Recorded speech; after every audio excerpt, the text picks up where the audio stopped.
devera berêgarê ew devereye ku erdêweyê guncaye bû çendîn curên berheman. Êk ji wan berhemên dihêne çandin berhemê tîtnê ye.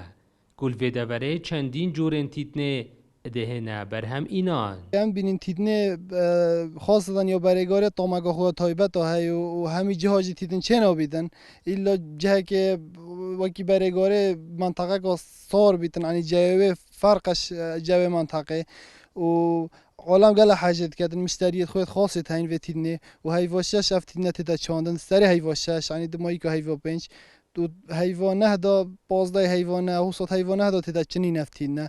اكيد تيتم بوشترج حاليا بوشترج برهم دي چاندنه يعني اگود بجن مادی انجی فلاح پورکی بوشتر بیارد گرید برهم دی پیشت بنو و سیکه داب چناچن بس تیتن جی دورو برگاره نهودنگ برهم تیتن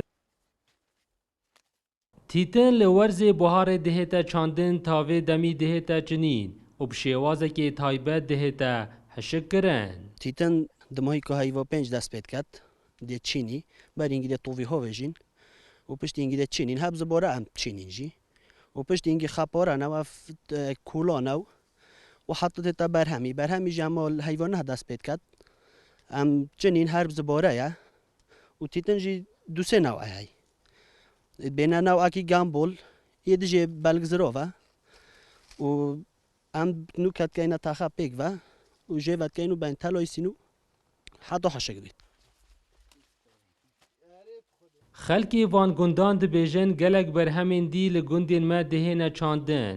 Lê ji ber wek tîtnê mifayexûnî ne, lewra salane çendîn curên tîtnê berhem diînin.